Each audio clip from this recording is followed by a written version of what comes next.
भाग 25।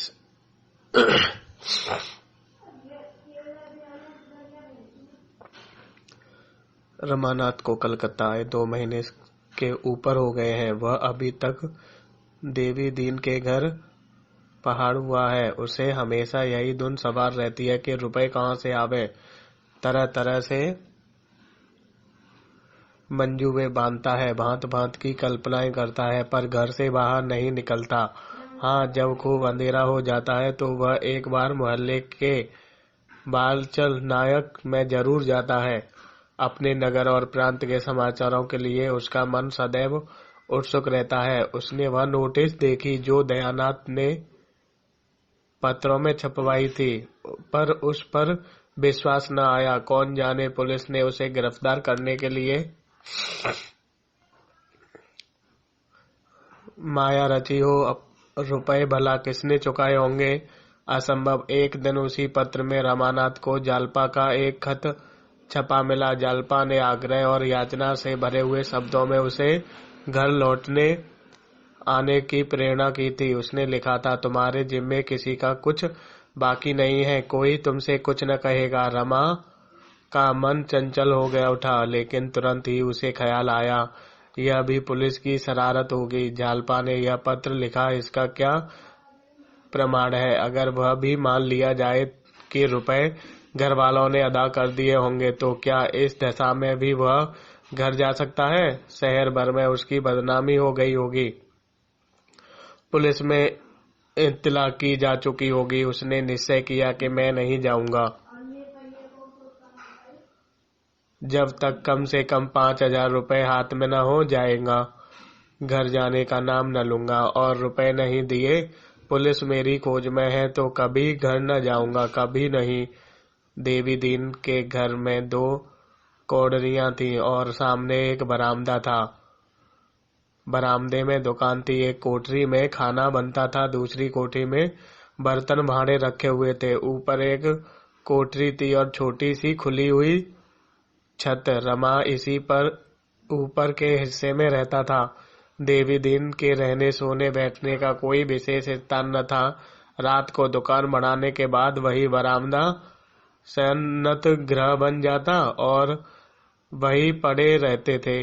देवीनाथ का काम चिलम पीता और दिन भर गप्पे लड़ाता।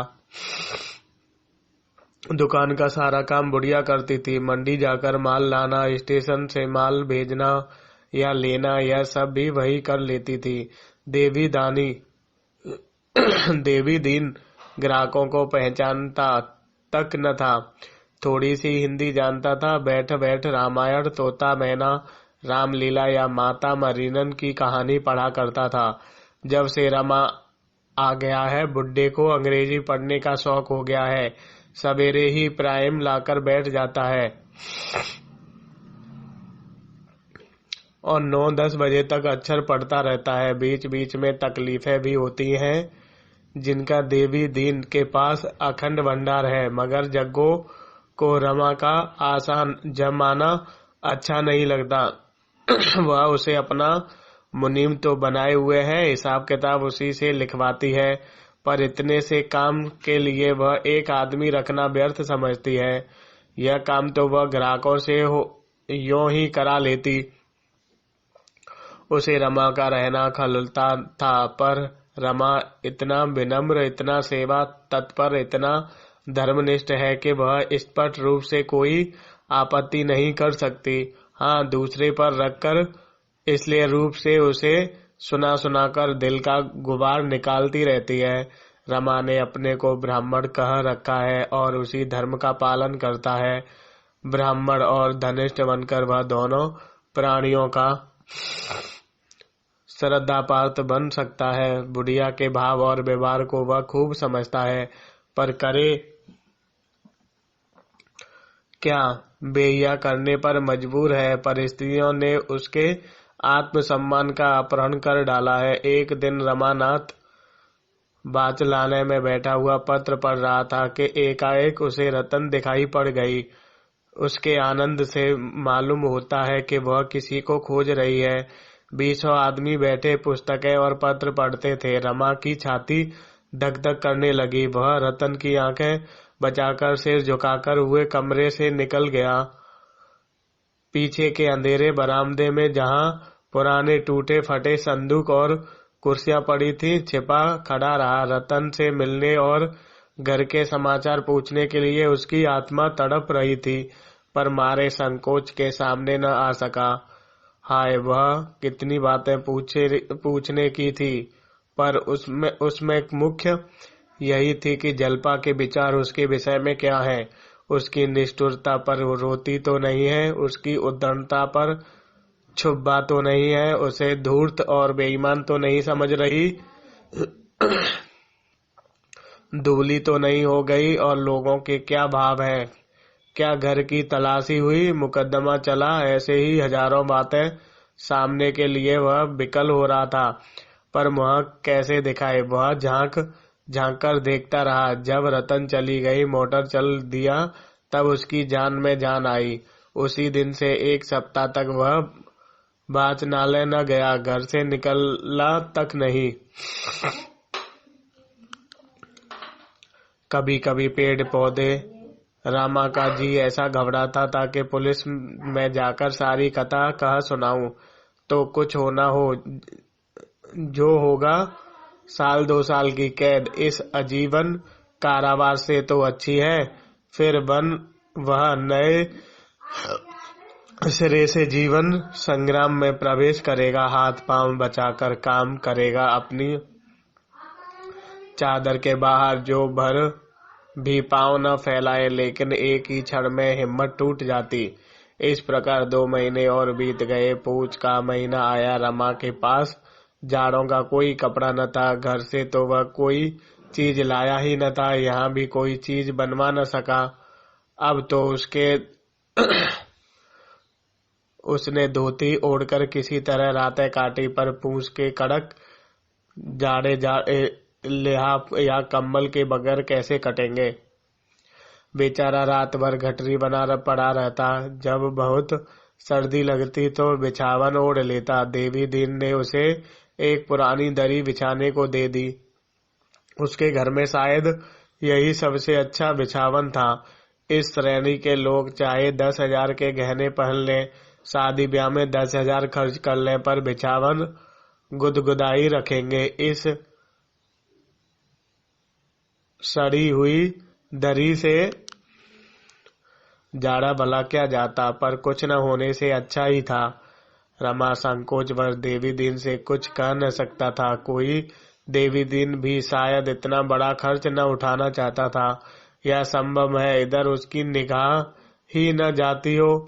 जब दिन ढलने लगता तो रमा रात के कष्ट की कल्पना से भयभीत हो उठता, मानो काली बला दौड़ती चली आती हो। रात को बार बार खिड़की खोलकर देखता कि सवेरा होने में कितना कसर है। एक दिन शाम को वह वाचनालय जा रहा था। उसने देखा एक बड़ी कोठी के सामने हजारों कगले जमा है। उसने सोचा, यह क्या बात है, क्यों इतने आदमी जमा है। भीड़ के अंदर घुसकर देखा तो मालूम हुआ सेठ जी कंबलों का दान कर रहे हैं।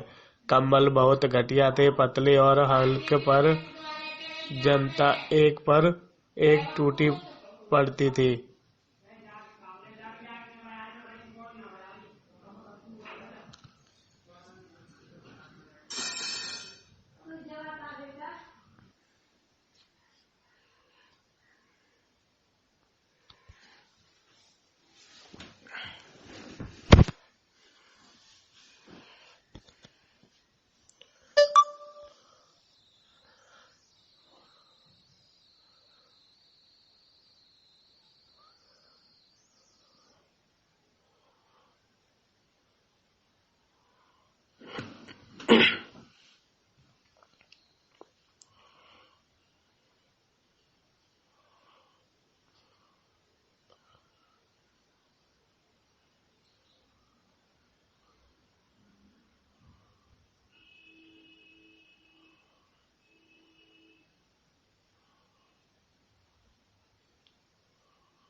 क्यों इतने आदमी जमा हैं? भीड़ के अंदर घुसकर देखा तो मालूम हुआ सेठ जी कंबल का दान कर रहे हैं। कंबल बहुत घटिया थे, पतले और हल्के, पर जनता एक एक टूट पड़ती थी। रमा के मन में आया, एक कंबल ले लूं।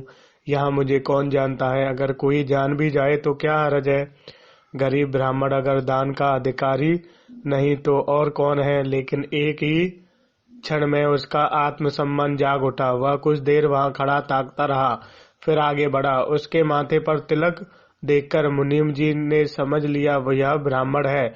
इतने सारे कंगलों में ब्राह्मण की संख्या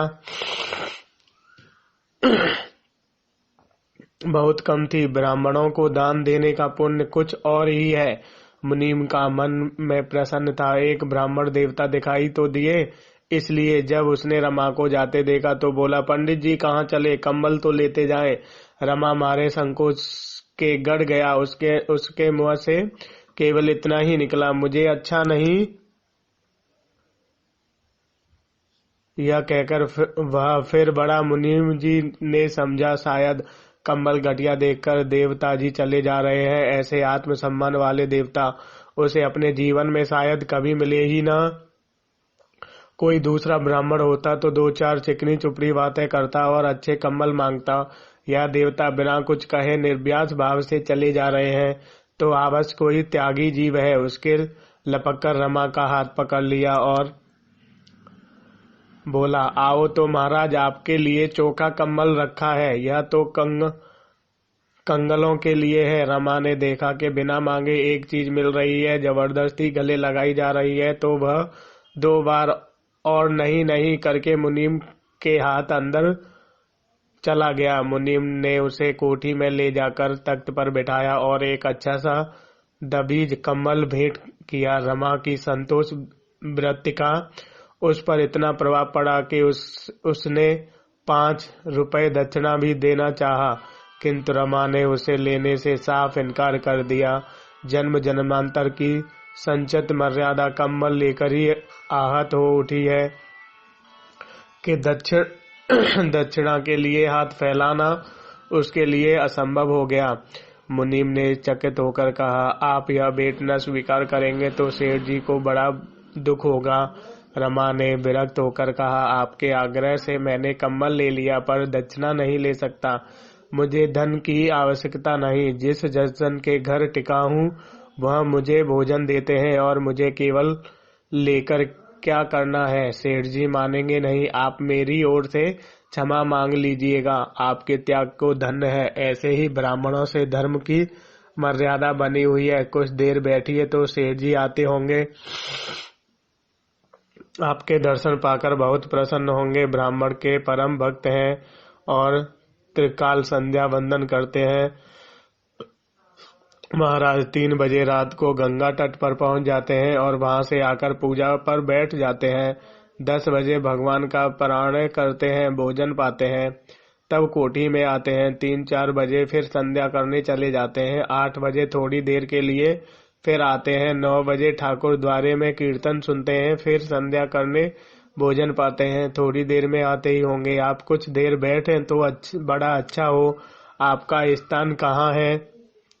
रमा ने प्रयाग न बताकर काशी बतलाया। इस पर मुनीम जी का आग्रह और बढ़ा, पर रमा को यह शंका हो रही थी कि कहीं सेठ जी ने कोई धार्मिक प्रश्न छेड़ दिया तो सारी कलही खुल जाएगी। किसी दूसरे दिन आने का वचन देकर उसने पिंड छुड़ाया। 9 बजे वह वाचला से लौटा तो डर रहा था कि कहीं देवी दीन ने कंबल देखकर पूछा, कहाँ से लाए, तो क्या जवाब दूंगा। कोई बहाना कर दूंगा, कह दूंगा एक पहचान की दुकान से उधार लाया हूँ। देवी दीन ने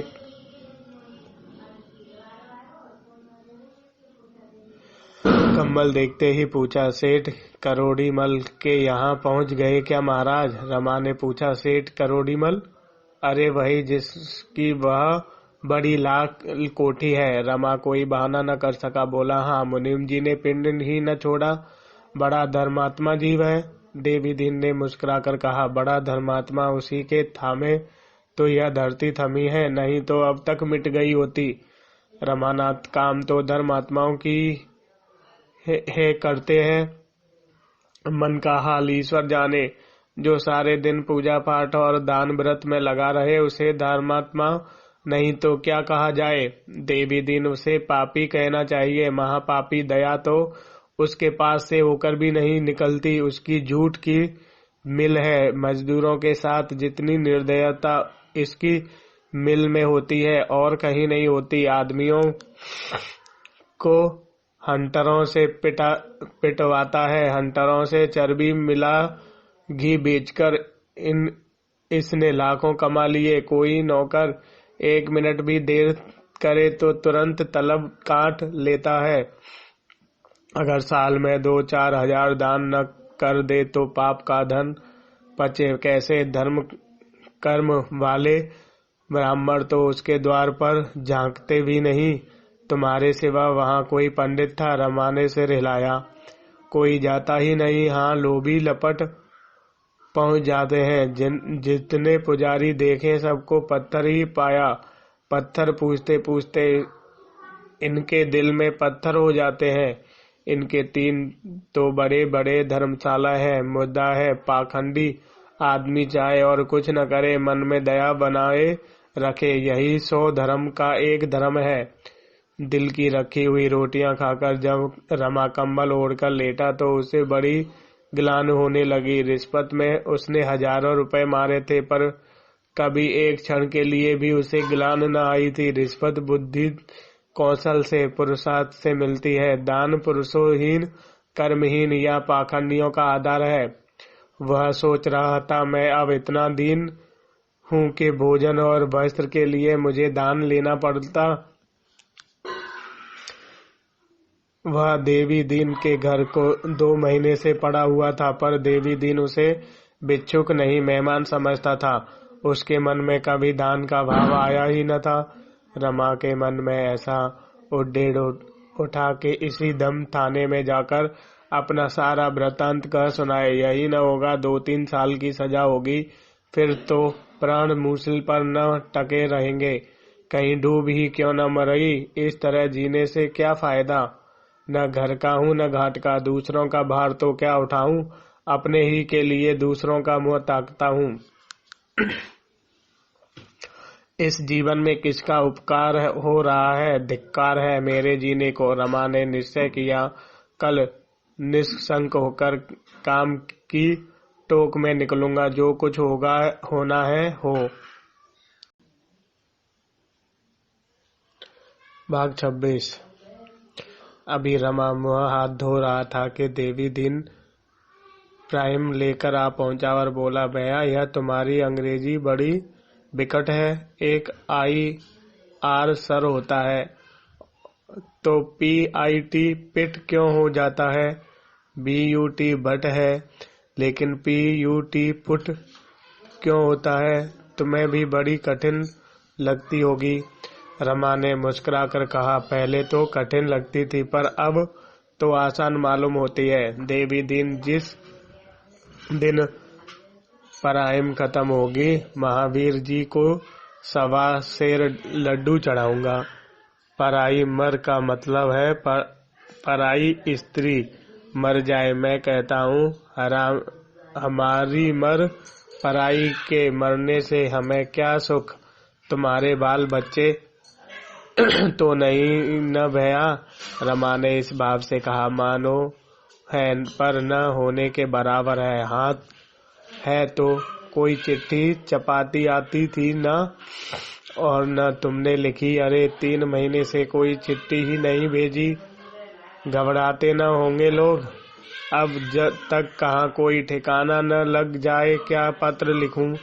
अरे भले आदमी इतना तो लिख दो कि मैं यहाँ कुशल हूँ। घर से भाग आए थे उन लोगों को कितनी चिंता हो रही होगी। माँ बाप तो है ना। हाँ है तो। देवी दिन ने बिगड़ कर कहा तो भैया आज ही चिट्ठी डाल दो। मेरी बात मानो। रमा ने अब तक अपना हाल छिपाया था। उसके मन में कितनी ही बार इच्छा हुई कि देवी दिन से कह दूं पर बात होठों तक आकर रुक जाती थी। वह देवी दिन के मुंह से आलोचना सुनता चाहता था पर जानना चाहता था कि यह क्या सलाह देता है। इस समय देवी दीन के सद्भाव ने उसे पराभूत कर दिया। बोला, मैं घर से भाग आया हूँ दादा। देवी दीन ने मूंछों में मुस्कुराकर कहा, यह तो मैं जानता हूँ। क्या बाप से लड़ाई हो गई? नहीं। माँ ने कुछ कहा? नहीं। यह भी नहीं। तो फिर घरवाली से अनबन हो गई? वह कहती होगी मैं अलग रहूंगी, तुम कहते होंगे अपने माँ बाप से अलग न रहूंगा, या गहने के लिए जिद करती होगी, नाक में दम की कर दिया होगा। क्यों? रमा ने लज्जित होकर कहा, कुछ ऐसी बात थी दादा। वह तो गहनों की बहुत इच्छा चुक थी, लेकिन पा जाती थी तो प्रसन्न हो जाती, और मैं प्रेम की तरंग में आगा पीछा कुछ न सोचता था। देवी दीन के मुंह में मानो आप ही आप निकल आया। सरकारी रकम तो नहीं उड़ा दी? रमा को रोमांच हो आया, छाती धक से हो गई। वह सरकारी रकम की बात उसने छिपाना चाहता था। देवी दीन के इस प्रश्न ने मानो उस पर छापा मार दिया। वह कुशल सैनिक की भांति अपनी सेना को घटियों से जासूसों की आंख बचाकर निकाल ले जाना चाहता था, पर इस छापे ने उसकी सेना को अंत भ्रष्ट कर दिया। उसके चेहरे का रंग उड़ गया। वह एकाएक कुछ निश्चय न कर सका कि इसका क्या जवाब दूं।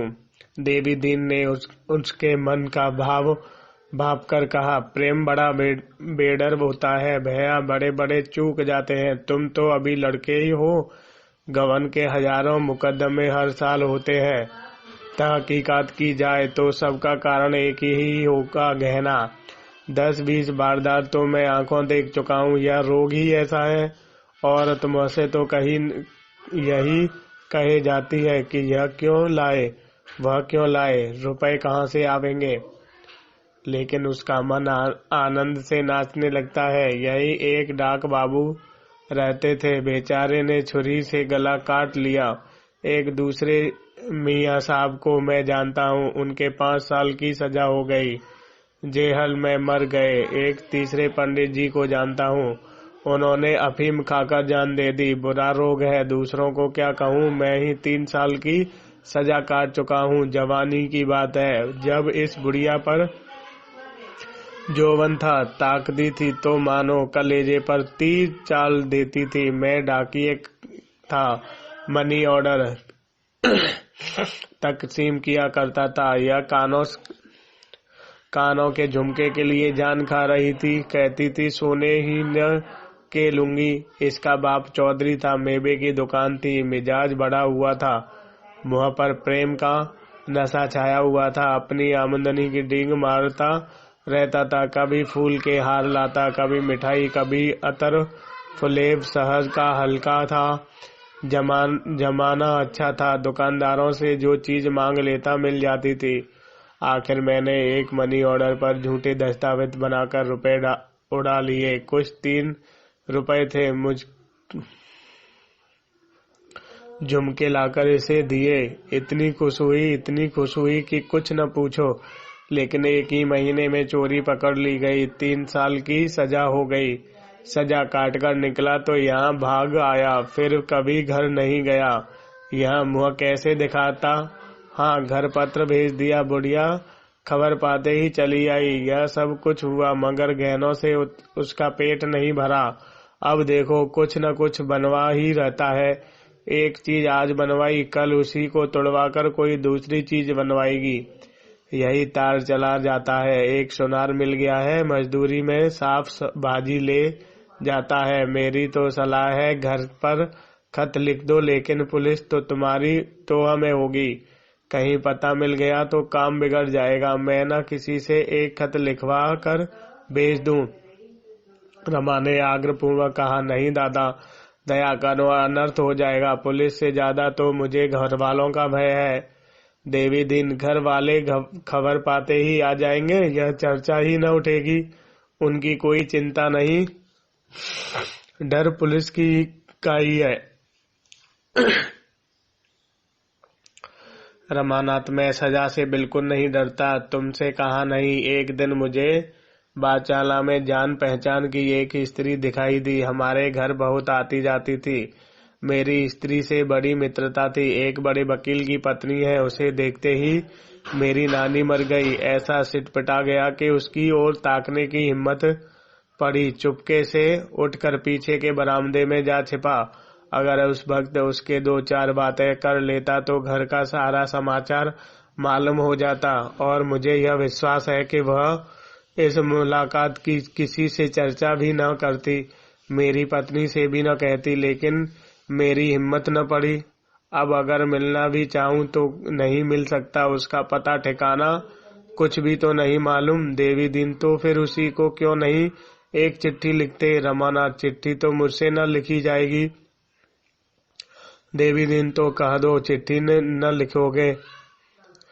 रमा, देखा चाहिए। देवी दिन, पुलिस तुम्हारी टोड़ में होगी।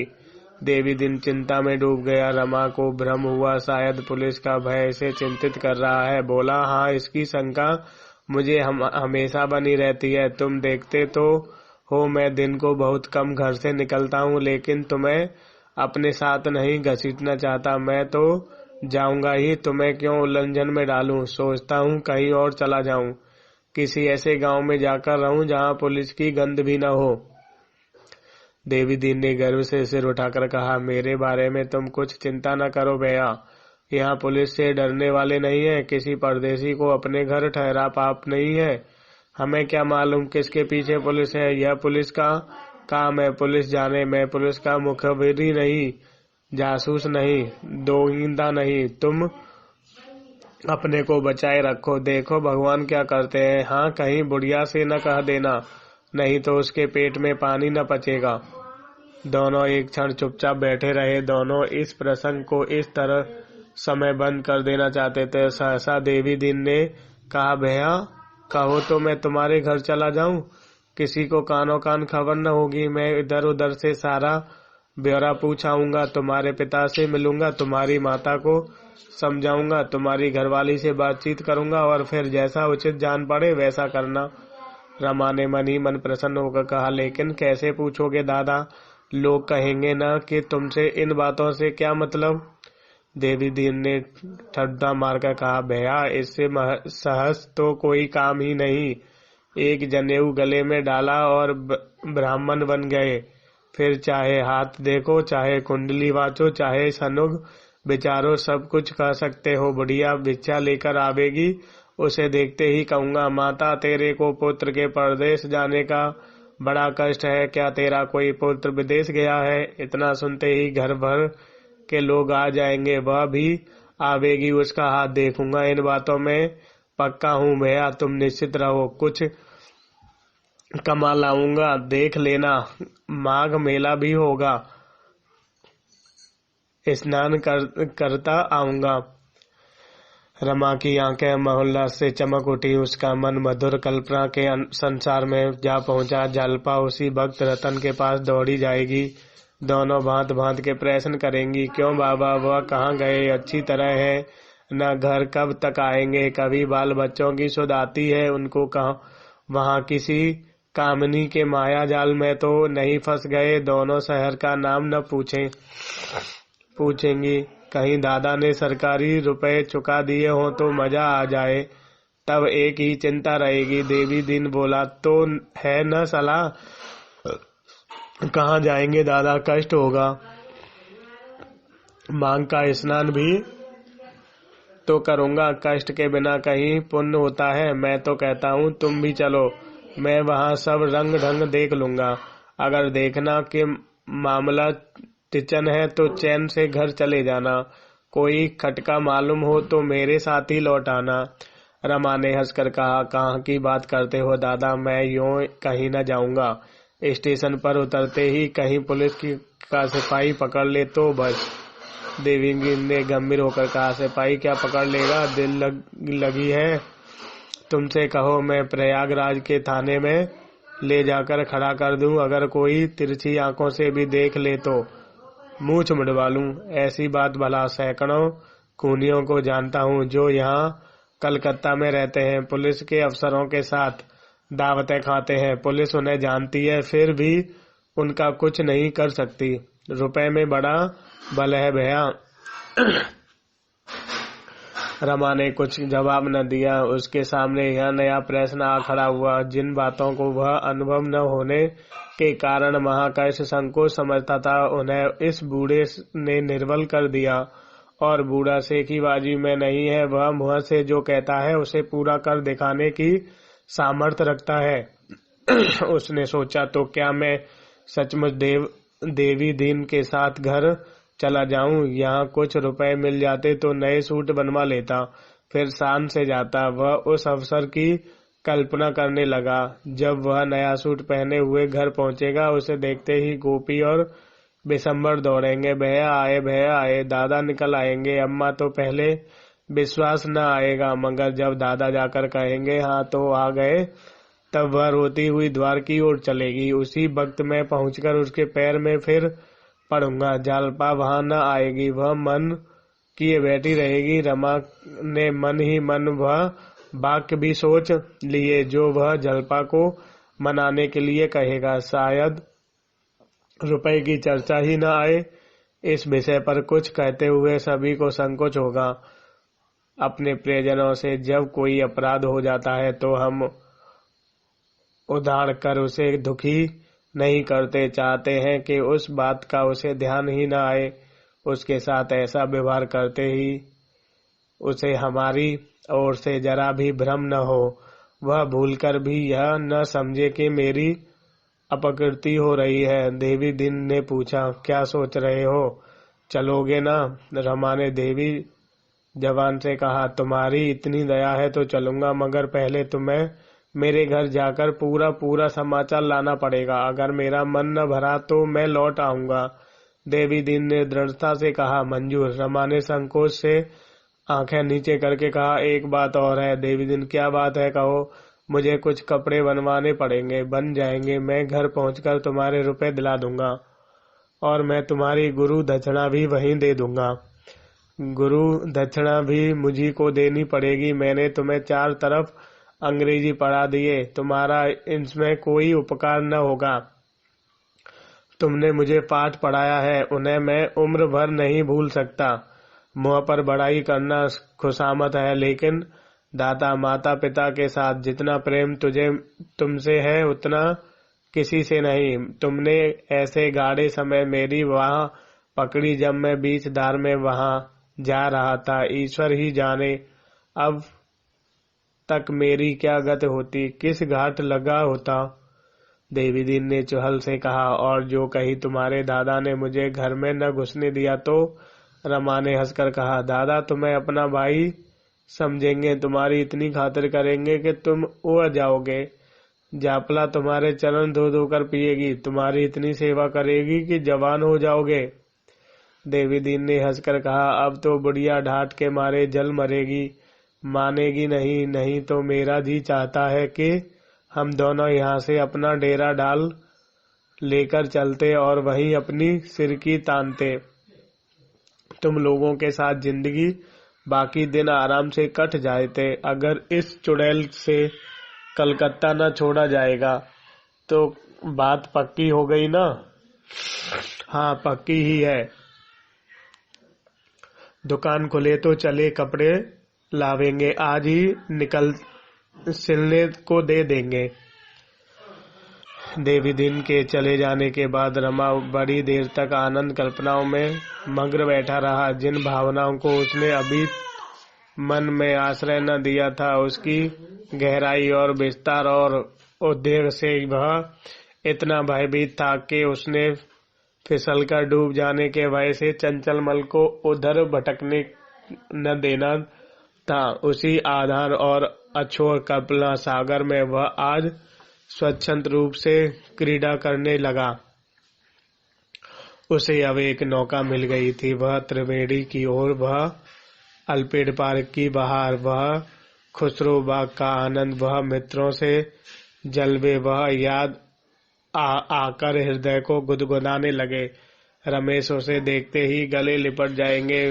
मित्रगण पूछेंगे, कहाँ गए थे यार, खूब सैर की। रतन बड़ी खबर पाते ही दौड़ी आएगी और पूछेगी, तुम कहाँ ठहरे थे? बाबूजी, मेरा सारा कलकत्ता छान मारा, फिर जलपा की मान प्रतिमा सामने आ खड़ी हुई। सहसा देवी दीन ने आकर कहा, भैया 10 बज गए, चलो बाजार होते आए। रमा ने चौंक कर पूछा, क्या 10 बज गए? देवी दीन, 10 नहीं 11 का असर होगा। रमा चलने को तैयार हुआ, लेकिन द्वार पर आकर रुक गया। देवी दीन ने पूछा, क्यों खड़े हो गए? तुम ही चले जाओ, मैं जाकर क्या करूंगा? क्या डर रहे हो? नहीं, डर नहीं रहा हूँ, मगर क्या फायदा? मैं अकेले जाकर क्या करूंगा? मुझे क्या मालूम तुम्हें कौन कपड़ा पसंद है? चलकर अपनी पसंद से ले लो, वही दर्जी को दे देंगे। तुम जैसा कपड़ा चाहो ले लेना, मुझे सब पसंद है। तुम्हें डर किस बात का है? पुलिस तुम्हारा कुछ नहीं करेगी, कोई तुम्हारी तरफ ताकेगा भी नहीं। मैं डर नहीं रहा हूँ दादा, जाने की इच्छा नहीं है। डर नहीं रहे तो क्या कह रहे हो? कहाँ रहा हूँ कि तुम्हें कुछ न कहेगा, इसका मेरा जिम्मा। मुदा तुम्हारी जान निकल जाती है। देवी दीन ने बहुत समझाया, अज्ञातवास दिया, पर रमा जाने पर राजी न हुआ। वह डरने से कितना ही इनकार करे, पर उसकी हिम्मत घर से बाहर निकलने की न पड़ती थी। वह सोचता था, अगर किसी सिपाही ने पकड़ लिया तो देवी दिन क्या कर लेगा? माना सिपाही से इसका परिचय भी हो तो यह आवश्यक नहीं कि वह सरकारी मामले में मां की निर्वाह करे। वह कौन मैके खुशामद करके रह जाएगा? जाएगी मेरे सिर्फ कहीं पकड़ जाऊं तो प्राण के बदले जेल जाना पड़ेगा।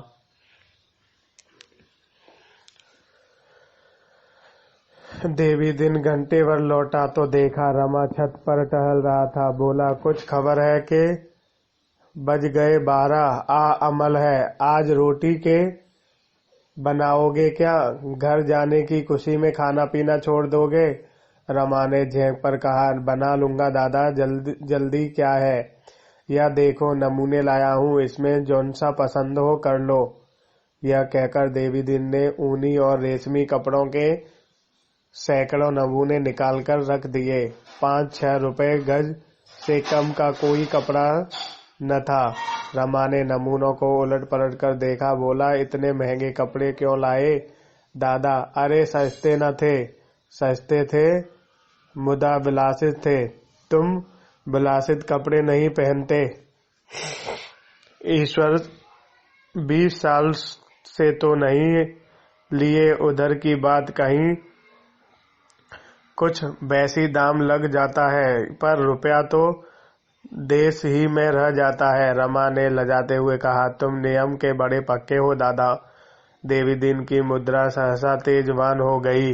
उसकी बुझी हुई आंखें चमक उठी, देह की नसें तन गईं। अकड़ कर बोला, जिस देश में रहते हैं उसका अन्न जल खाते हैं, उसके लिए इतना भी न कर सकें तो जीने को धिक्कार है। 202 जवान बेटे इसी स्वदेशी की भेंट चढ़ चुका हूँ। भैया ऐसे ऐसे पट्टे थे कि तुमसे क्या कहें। दोनों विदेशी कपड़ों की दुकान पर तैनात थे। क्या मजाल थी कि कोई ग्राहक दुकान पर आ जाए। हाथ जोड़कर गिड़गिड़ाया, धमकाकर लजवाकर सबको उधर लेते थे। बजाजे में से आए लौटने लगे। सबों ने जाकर कमीनगर से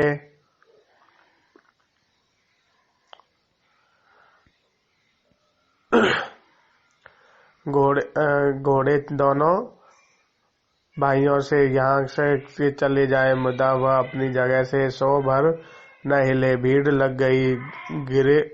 गोरे उन पर घोड़े चढ़ा लेते थे, पर दोनों चट्टानों की तरह डटे खड़े थे। आखिर जब इस तरह कुछ बस न चला तो सबों ने डंडों से पीटना शुरू किया। दोनों वीर डंडे खाते थे, पर जगह से न हिलते थे। जब बड़ा भाई फिर फटा तो छोटा उसकी जगह पर आ खड़ा हुआ।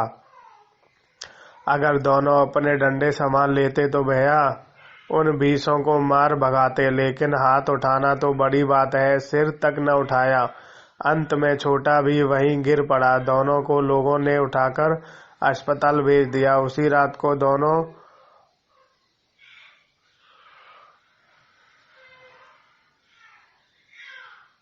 सिधार गए। तुम्हारे चरण छूकर कहता हूँ भैया, उस बखत ऐसा जान पड़ता था कि मेरी छाती गज भर की हो गई है। 5 जमीन पर न पड़ते थे। कहीं उमंग आती थी कि भगवान के औरों को पहले न उठा लिया होता तो इस समय उन्हें भी भेज देता। जब अर्थी चली तो 1 लाख आदमी साथ थे। बेटों को गंगा में सौंपकर मैं पीछे बजाजे पहुंचा और उसी जगह खड़ा हुआ जहां दोनों वीरों की लाश गिरी थी। ग्राहक के मान चिड़िए का पुल तक न दिखाई दिया। 8 दिन वहां से हिला तक नहीं। बस भोर के समय आधा घंटे के लिए घर आता और नहा धोकर कुछ जलपान करके चला जाता। 9वें दिन दुकानदारों ने कसम खाई कि विलायती कपड़े अब न मंगवावेंगे। तब पहरे उठा लिए गए। तब से विदेशी दिलसराई घर तक नहीं लाया। रमा ने सच्चे दिल से कहा, दादा तुम सच्चे वीर हो और वे दोनों लड़के भी सच्चे योद्धा थे।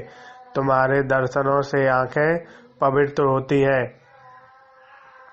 देवी दीन ने इस भावना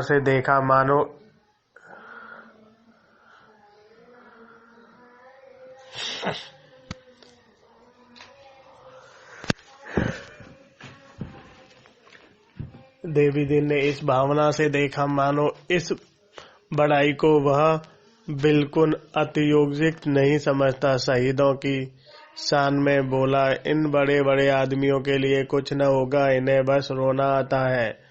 छोकरियों की भांति बिसुलने के सिवाय इनसे कुछ नहीं हो सकता। बड़े बड़े देशभक्तों को बिना विलायती शराब के चैन नहीं आता। इनसे घर में जाकर देखो तो एक भी देसी चीज न मिलेगी।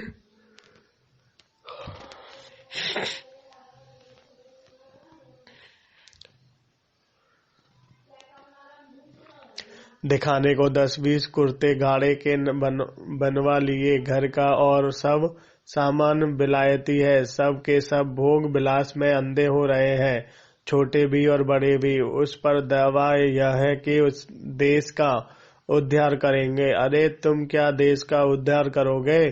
पहले अपना उद्धार तो कर लो। गरीबों को लूटकर विलास का घर भरना तुम्हारा काम है, इसलिए तुम्हारा इस देश में जन्म हुआ है। हाँ, रोए जाए, विलायती शराबें उड़ाओ, विलायती मोटरें दौड़ाओ, विलायती मुरब्बे और अचार चखो, विलायती बर्तनों में खाओ, विलायती दवाएं पियो, पर देह के नाम को रोबे जाब मुद्दा। इस रोने से बहुत न होगा। रोने से माँ दूध पिलाती है और शेर अपना शिकार नहीं छोड़ता। रो उनके सामने जिनसे दया और धर्म हो। तुम धमकाकर ही क्या कर लोगे? जिस धमकी से कुछ दम नहीं, उस धमकी की परवाह कौन करता है? एक बार यहाँ एक बड़ा भारी जलसा हुआ था। साहब बहादुर बड़े होकर खूब उछलवे बदे। जब वह नीचे आए तो मैंने उनसे पूछा, साहब सच बताओ, जब तुम सुधार का नाम लेते हो तो उसका कौन सा रूप तुम्हारी आंखों के सामने आता है? तुम भी बड़ी बड़ी तलब लोगे, तुम भी औरंगजेबों की तरह बंगलों में रहोगे, पहाड़ों की हवाइयाँ खाओगे, अंग्रेजी ठाट बनाओगे घूमने। इस मुरज से देश का क्या कल्याण होगा?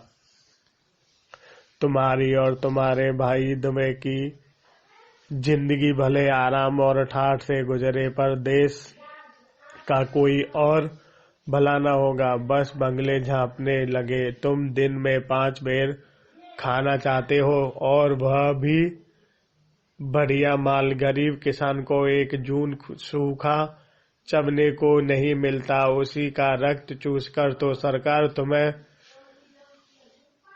हुए प्रे देती है। तुम्हारा ध्यान सभी उनकी ओर हो जाता है।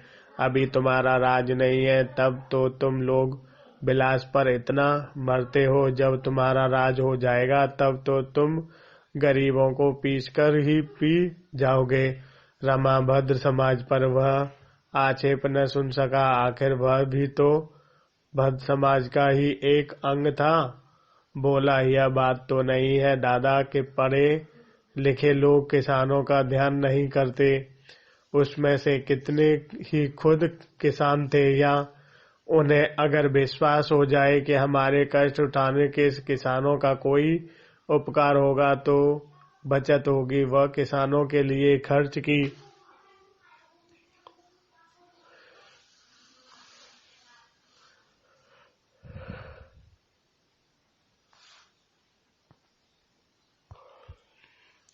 जाएगी तो वह खुशी से कम वेतन पर काम करेंगे। लेकिन जब देखते हैं कि बचत दूसरे हड़प जाते हैं और वह सोचते हैं अगर दूसरों को ही खाना है तो हम क्यों न खाएं। देवी दिन तो सुरास मिलते पर 10-10, 5-5 हजार के अफसर नहीं रहेंगे, वकीलों की लूट नहीं रहेगी, पुलिस की लूट बंद हो जाएगी। एक क्षण के लिए रमा सिपटा गया। इस विषय में उसने खुद कभी विचार न किया था, मगर तुरंत ही उसे जवाब खूब सूझा। बोला, दादा तब तो सभी काम बहुत से होगा। अगर बहुत कहेगा कि कर्मचारियों के वेतन घटा दिए जाएं तो घट जाएंगे। देहातों के संगठनों के लिए भी बहुत जिनसे रुपए मांगने मिल जाएंगे। पूंजी बहुमत के हाथ में रहेगी और अभी 10-5 बरस चाहे न हो, लेकिन आगे चलकर बहुमत किसानों और मजदूरों की का ही होगा। देवी दिन ने मुस्कुराकर कहा, भैया तुम भी इन बातों को समझते हो। यही मैंने की सोचा था, भगवान कहे कुछ दिन और जीऊं। मेरा पहला सवाल यह होगा कि विलायती चीजों पर दुगना महसूल लगाया जाता है, मोटर पर चौगुना। अच्छा अब भोजन बनाओ, सांझ हो चलकर कपड़े दर्जी को दे देंगे, मैं भी जब तक खा लूं। शाम को देवी दिन ने आकर कहा, चलो भैया अब तो अंधेरा हो गया। रमा सिर पर हाथ घरे बैठा हुआ था, मुंह पर उदासी छाई हुई थी। बोला, दादा मैं घर न जाऊंगा। देवी दिन ने चकित होकर पूछा, क्यों, क्या बात हुई।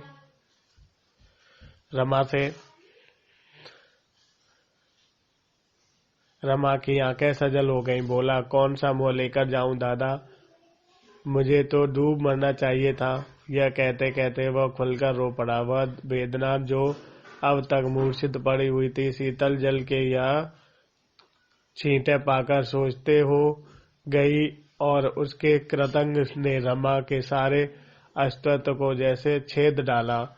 इसी क्रंदन के भय से वह उसे छेड़ता न था, उसे सचेत करने की चेष्टा न कर सकता था। संयत विस्मृत से उसे अचेत ही रहना चाहता था, मानो कोई दुखदीन माता अपने बालक को इसलिए जगाते उठाती है कि वह तुरंत खाने को मांगने लगेगा। भाग 27। कई दिनों के बाद एक दिन कोई 8 बजे रमा पुस्तकालय से लौट रहा था कि मार्ग में उसे कई युवक शतरंज के किसी नक्शे की बातचीत करते मिले। यह नक्शा यहाँ के एक हिंदी दैनिक पत्र में छपा था और उसे हल करने वाले को 50 रुपए इनाम देने का वचन दिया गया था। नक्शा असाध्य सा जान पड़ता था। कम से कम इन युवकों की बातचीत से ऐसा ही टकता था। यह भी मालूम हुआ कि वहां के और भी कितने ही शतरंजबाजों ने उसे हल करने के लिए भरपूर जोर लगाया, पर कुछ पेश न गई। अब रमा को याद आया कि पुस्तकालय में एक पत्र पर बहुत से आदमी झुके हुए थे और उस नक्शे की नकल कर रहे थे। जो आता था 2-4 मिनट तक वह पत्र देख लेता था।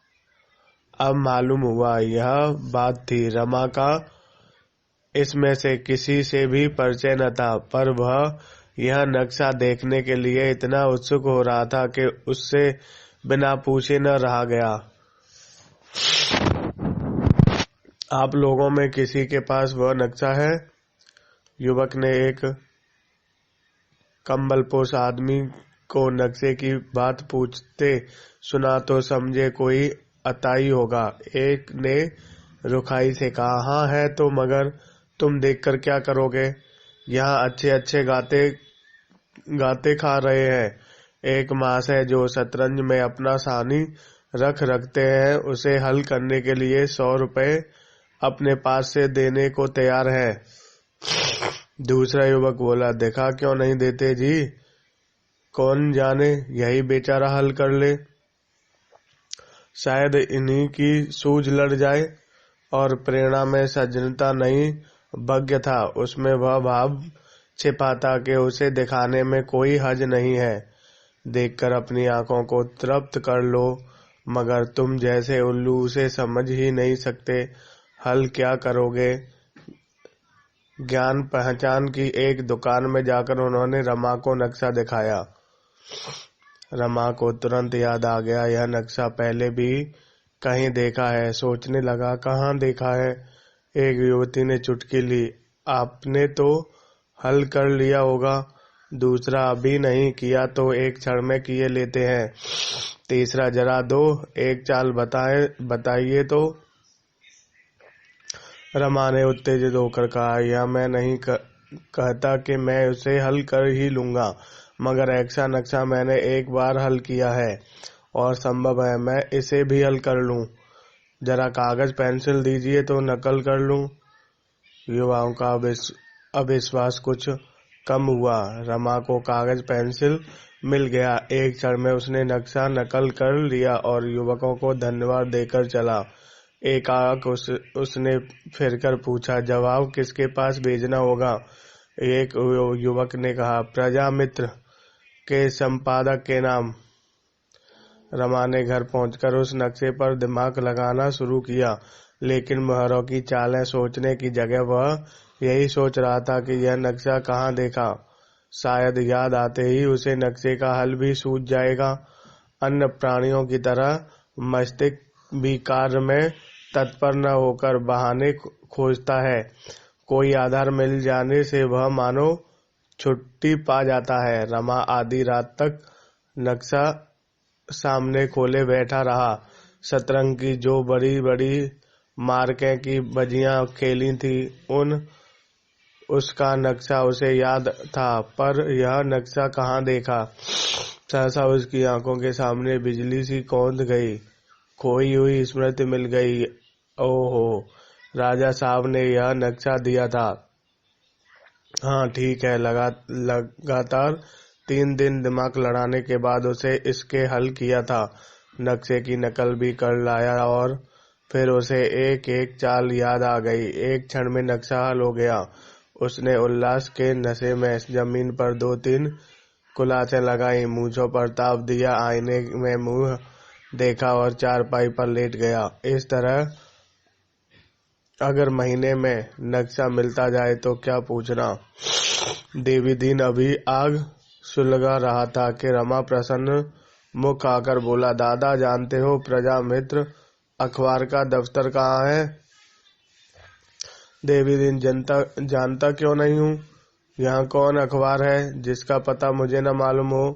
प्रजा मित्र का संपादक एक रंगीला युवक है जो हरदम मुंह में पान भरे रहता है। मिलने जाओ तो आंखें से बातें करता है, मगर हिम्मत का धनी 2 बेर जेल हो गया है। रमा, आज जरा वहां तक जाओगे? देवी दिन ने कतार भाव से कहा, मुझे भेजकर क्या करोगे? मैं न जा सकूंगा। क्या बहुत दूर है? नहीं, दूर नहीं है। फिर क्या बात है? देवी दिन ने अपराधियों के भाव से कहा, बात कुछ नहीं, बुढ़िया बिगड़ती है, उसे वचन दे चुका हूँ कि स्वदेशी विदेशी के झगड़े में न पड़ूंगा, न किसी अखबार के दफ्तर में जाऊंगा। उसका दिया खाता हूँ तो उसका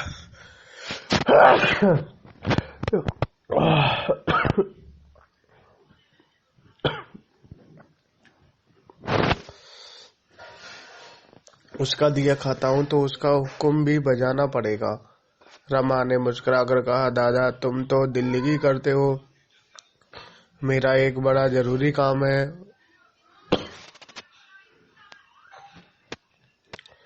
उसने शतरंज का एक नक्शा छापा था जिस पर 50 रुपया इनाम है। मैंने वह नक्शा हल कर दिया है।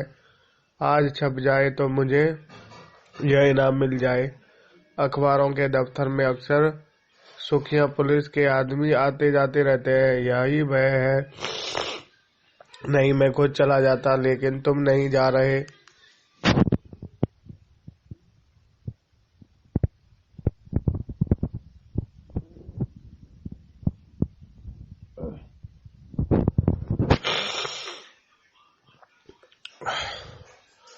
तो लाचार मुझे ही जाना पड़ेगा। वही मेहनत से यह नक्शा हल किया है।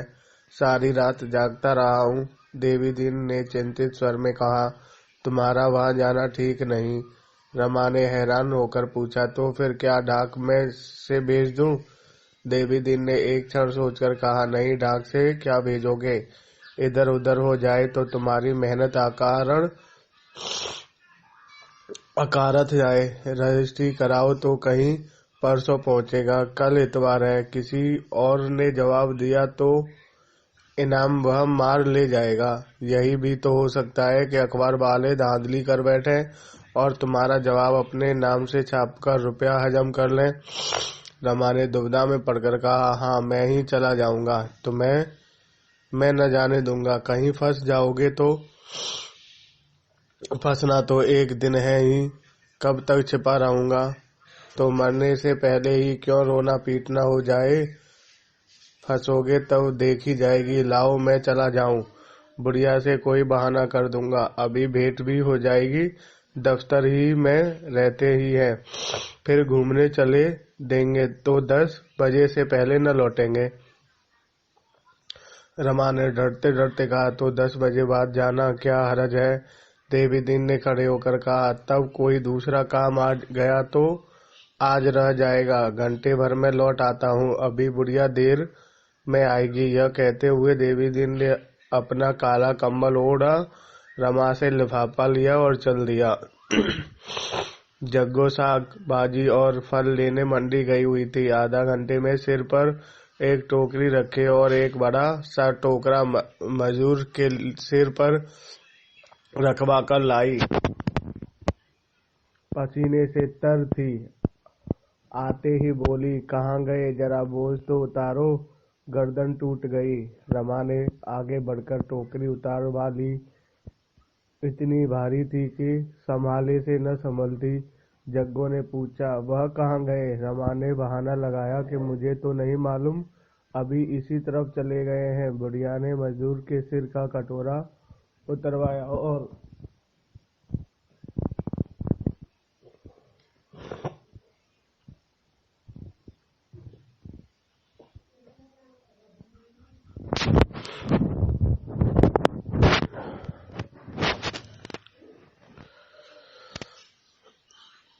जमीन पर बैठकर एक टूटी सी पंखियां चलती हुई बोली, चरस की चाट लगी होगी और क्या मैं मर मर कमाऊं और यह बैठे बैठे मौज उड़ाएं और परस पिए।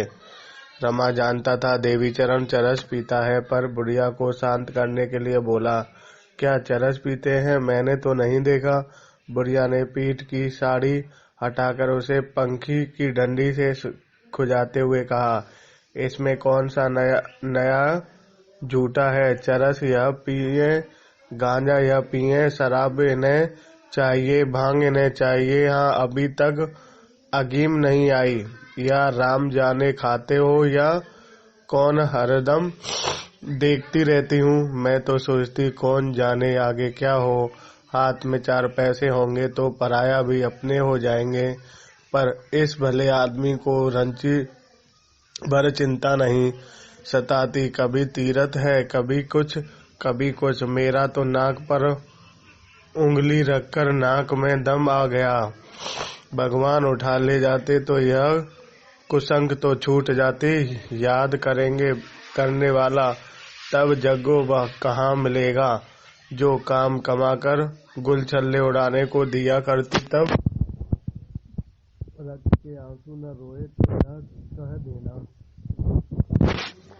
कोई कहता था मजदूर से के पैसे हुए तेरे। मजदूर ने बीड़ी जलाते हुए कहा, बोझा देख लो दाई, गर्दन टूट गई। जग्गू ने निर्दय भाव से कहा, हाँ हाँ, गर्दन टूट गई। बड़ी सुकुमार है ना, यह लेकर फिर चले जाना। मजदूर ने कहा, यह तो बहुत कम है, मेरा पेट न भरेगा। जग्गू ने 2 पैसे और थोड़े से आलू देकर उसे विदा किया। दुकान सजाने लगी। सहसा उसे हिसाब की याद आ गई। रमा से बोली, भैया जरा आज का खर्चा तो ताक दो, बाजार में जैसे आग लग गई है। बुढ़िया छड़बड़ी में चीजें लगा लगा कर रखती जाती थी और हिसाब भी लिखाती जाती थी। आलू, टमाटर, कद्दू, केले, पालक, सेब, संतरे, गोभी, सब चीजों का तौल कर उसे याद था। रमा से दोबारा पढ़वाकर उसने सुना, तब उसने संतोष हुआ। इन सब कामों से छुट्टी पाकर उसने अपनी चिलम भरी और मोड़े पर बैठकर पीने लगी। लेकिन उसके अंदाज से मालूम होता था कि वह तंबाकू का रस लेने के लिए नहीं, दिल को जलाने के लिए पी रही है। एक क्षण के बाद बोली, दूसरी औरत होती तो घड़ी भर इसके साथ निभा न होता। घड़ी भर पर रात से चक्की में जुट जाती हूँ। 10 बजे रात तक दुकान पर बैठी सहती होती रहती हूँ। खाते पीते 12 बजते हैं, पर जाकर 4 पैसे दिखाई देते हैं और जो कुछ कमाती हूँ वह नशे में बर्बाद कर देता है। साथ कोठरी में छिपा के रखूं, पर इसकी निगाह पहुंच जाती है, निकाल लेता है। कभी एकाध चीज बनवा लेती हूँ तो वह आंखों से गड़ने लगती है, कानों से छेदने लगता है। भाग में लड़का का सुख भोगना नहीं बता था तो क्या करूं, छाती फाड़ के मर जाऊं। मांगे से मौत भी नहीं आती। सुख भोगना लिखा होता तो जवान बेटे चल देते और इस पियक्कड़ के हाथों मेरी यह सांसत होती। इसी से स्वदेशी के झगड़े में पकड़कर मेरे लालों की जान ली। आओ इस कोठरी में भैया तुम्हें मुकद्दर की जोड़ी दिखाऊं। दोनों इस जोड़ी से 500-500 हाथ उतरते थे। अंधेरी कोठरी में जाकर रमा ने मुकद्दर की जोड़ी देखी। उस पर वार्निश थी, साफ सुथरी, मानो अभी किसी ने उधर कर रख दिया हो। बुढ़िया ने सर्वक नजरों से देखकर कहा, लोग कहते थे कि यह जोड़ी ब्रह्मांड को दे दें, तुझे देखकर कलक होता। मैंने यहाँ यह जोड़ी मेरे लालों की जुल्फ जोड़ी है, यही मेरे दोनों लाल हैं। बुढ़िया के प्रीत आज रमा के हृदय में असीम श्रद्धा जागृत हुई। कितना पावन ध्येय है, कितनी विशाल वत्सलता, जिससे लड़की के इन 2 टुकड़ों को जीवन प्रदान कर दिया है। रमा ने जग्गू को माया और लोभ में डूबी हुई, पैरों पर जाने देने वाली कोमल भावों से सर्वात बिहनी समझ रखा था। आज उसे विदित हुआ कि उसका हृदय कितना स्नेहमय, कितना कोमल, कितना मय भी है। बुढ़िया ने उसके मुंह की ओर देखा तो न जाने क्या उसका मात्र हृदय उसे गले लगाने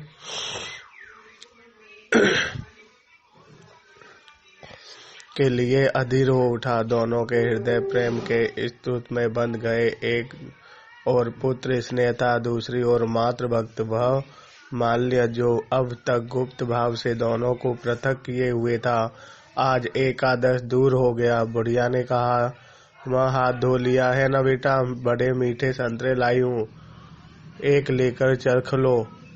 रमा ने संतरा खाते हुए कहा, आज मैं तुम्हें अम्मा कहा करूँगा। बुढ़िया ने सूक्ष्म ज्योतिहीन ठंडे कृपण नजरों से मोती के 2 बिंदु निकल पड़े। इतने में देवी दिन दबे पांव आकर खड़ा हो गया। बुढ़िया ने तड़पड़ पूछा, यहाँ इतने सवेरे किधर सवारी गई थी सरकार की? देवी ने सरलता से मुस्कुराकर कहा, कहीं नहीं, जरा एक काम से चला गया था। क्या काम था, जरा मैं भी तो सुनूं।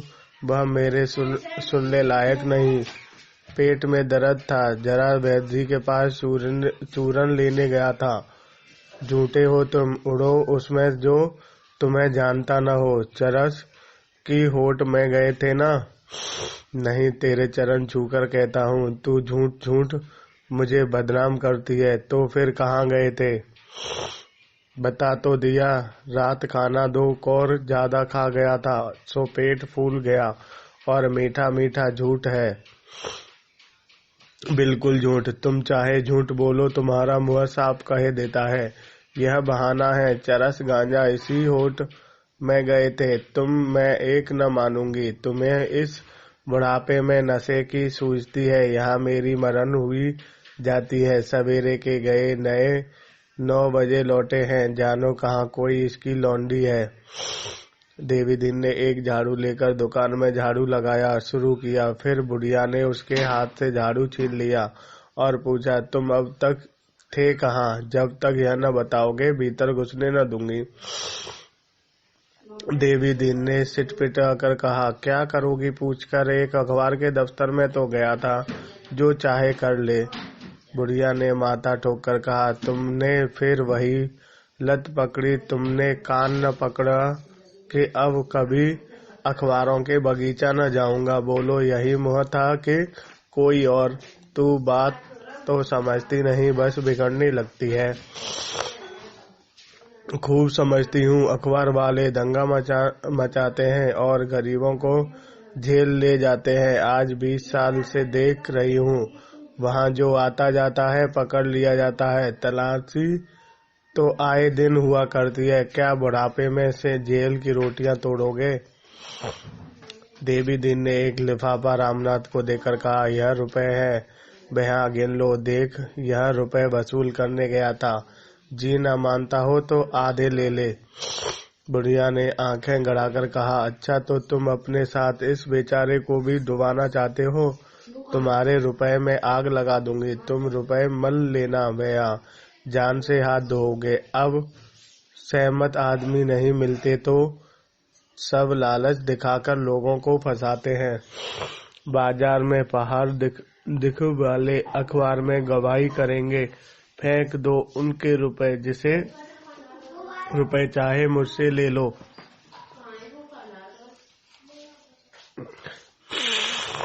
जब रमादास ने सारा वृत्तांत कहा तो बुढ़िया का चित्त शांत हुआ।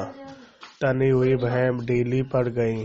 कठोर मुर्दा नसें नर्म हो गई। मेघ पट को हटाकर नीला आकाश हंस पड़ा। विनोद करके बोली, इसमें से मेरे लिए क्या लाओगे बेटा?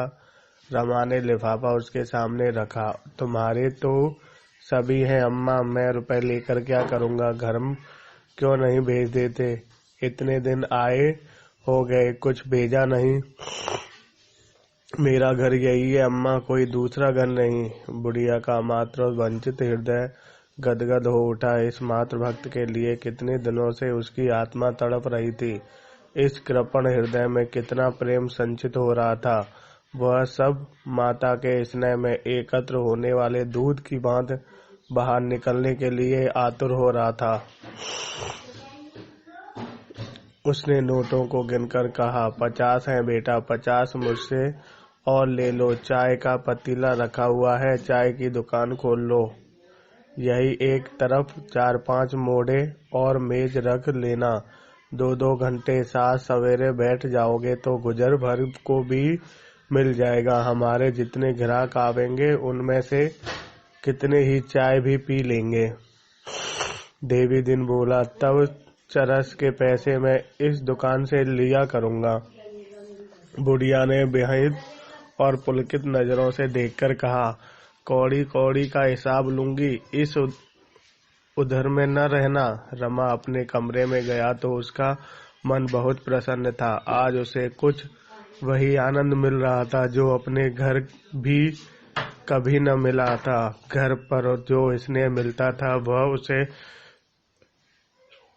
कुछ वही आनंद मिल रहा था जो अपने घर भी कभी न मिला।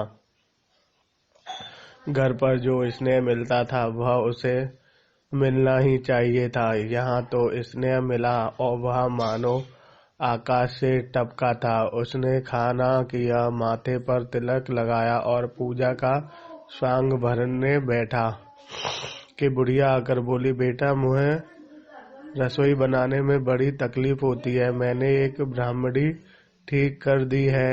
बेचारी बड़ी गरीब है, तुम्हारा भोजन बना दिया करेगी, उसके हाथ का तुम खा लोगे। नेम करम से करती है।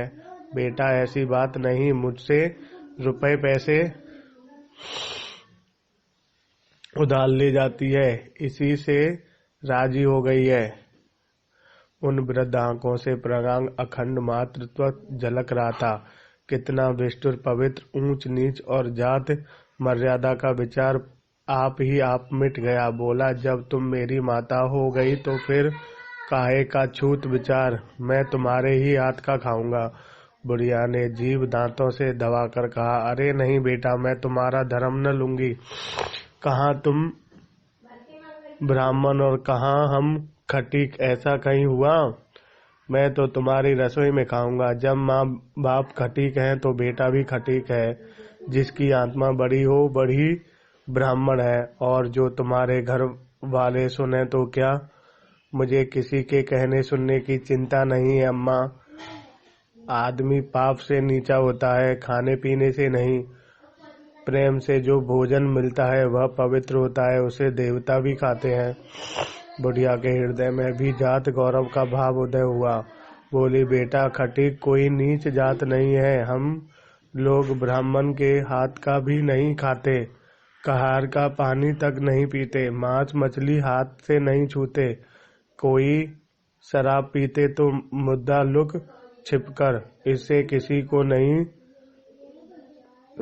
किसी को नहीं छोड़ा। बेटा बड़े बड़े तिलकधारी घटाफट पीते हैं, लेकिन मेरी रोटियां तुम्हें अच्छी नहीं लगेंगी। रमा ने मुस्कुराकर कहा, प्रेम की रोटियों में अमृत रहता है अम्मा, चाहे गेहूं की हो या बाजरे की। बुढ़िया यहाँ से चली तो मानो अचल में आनंद की निधि भरे हो।